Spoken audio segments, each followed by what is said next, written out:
Good morning, and thank you for choosing Fox 10 News on this Sunday morning. Happy Sunday. Today is May 2nd. I am Gianni Navarro, and let's say good morning to meteorologist Matt Barentine.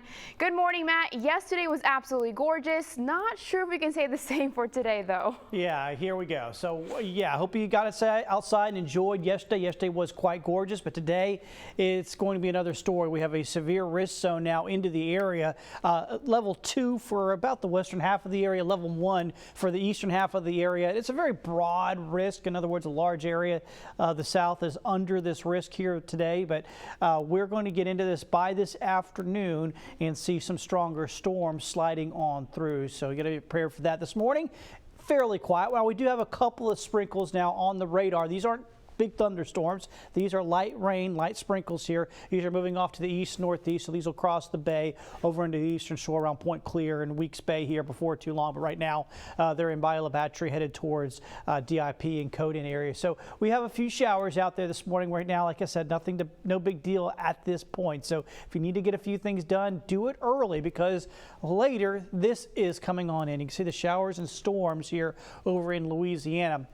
We'll check out the FUTURECAST, get it right at noon, and you can just see it on the edge there. And here it comes in around 1, 2 o'clock in the afternoon. Things really start to pick up. A line of heavy rain, some stronger thunderstorms mixed in. That's 3 o'clock in the afternoon. Continues to work its way on east around 4 or 5 o'clock. And then around 6 o'clock, we'll have some leftover showers, but the main line is by that point gone. So timing today from about noon to about 5. That's what it looks like for the timing with these showers and storms. You can see how it ramps up with the rain chances. They're low in the morning, then just after lunchtime they ramp up as we get that line of storms here to go on through. As far as severe impacts, we have basically all modes of severe weather possible today. They're all kind of on the lower end, but they're all possible, and they're all things we're going to have to watch out for. The most likely thing is damaging winds, but we can't discount tornadoes or some flash flooding that affects roads, or even some small hail as well. So multiple severe impacts possible today. I'll break more of these down for you coming up in a few minutes.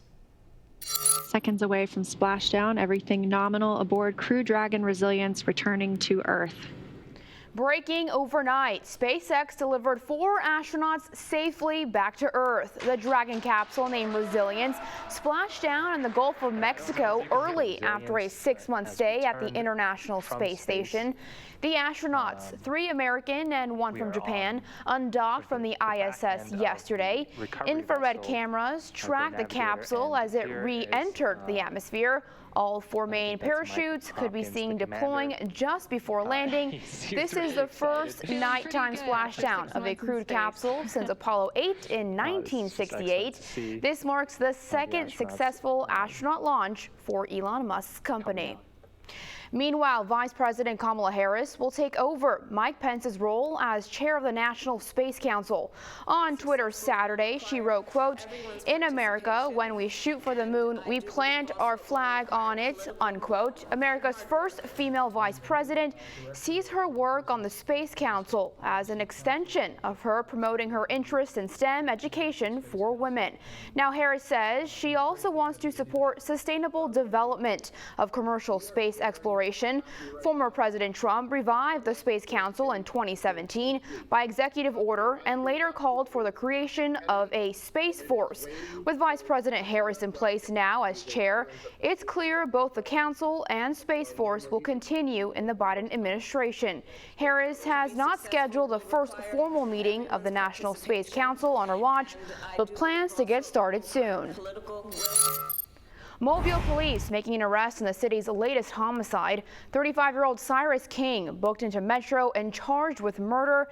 According to Mobile police, King was located at a home on Bernice Hudson Drive and taken into custody without incident. Investigators say King is the prime suspect in the death of 50-year-old Michael Cannon, shot multiple times. Cannon was pronounced dead at the scene Thursday night in the 500 block of Dauphin Island Parkway. Now, a motive is still unclear. MPD says the investigation is ongoing and encourages anyone with information to give them a call. And right now, deputies still looking for James Caballero. They say possibly armed and dangerous. Caballero's bond was revoked just weeks after deputies say he beat his wife, then kidnapped their kids. He was out on a more than $80,000 bond on charges of domestic violence, interfering with a 911 call, and strangulation. Law enforcement want him back behind bars because they say he violated his bond by contacting his estranged wife. If you know where Caballero is or have seen him, turn him in immediately. And remember, you can remain anonymous. Mobile police also looking for the thieves responsible for cutting a hole into a fence at a local car dealership Thursday.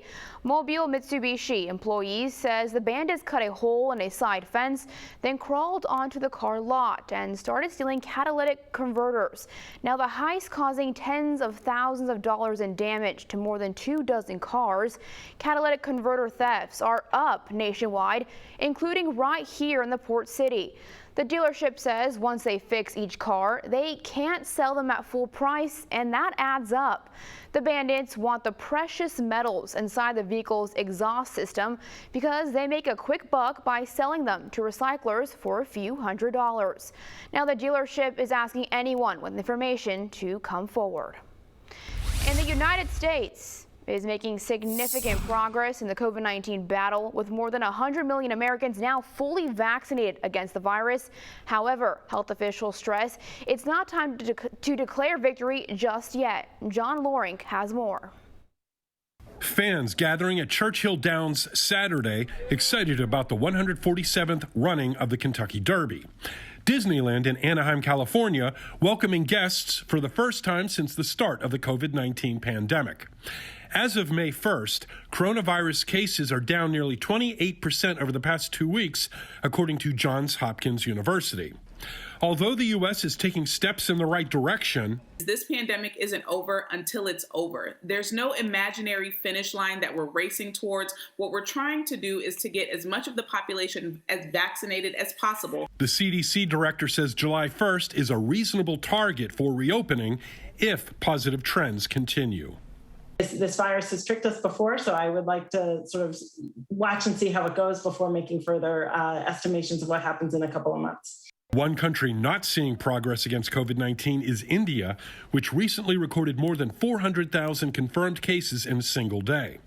The surge is overwhelming its health system. I cannot tell to whom I can blame. It is both government and the hospitals also. Next week, the Biden administration is expected to announce travel restrictions from India. I'm John Lawrence reporting. The Mobile County Health Department holding a second dose makeup vaccination clinic at the cruise terminal tomorrow. Booster shots for the Moderna vaccine will be given between 9 a.m. and noon. Keep in mind, this is for people with a second dose date of April 26th or prior. People needing a second dose of the Pfizer vaccine should stop by between 1 and 4 in the afternoon, but only if you received your first shot on or before April 27th. All doses will be provided on a first-come, first-served basis. No appointments are needed.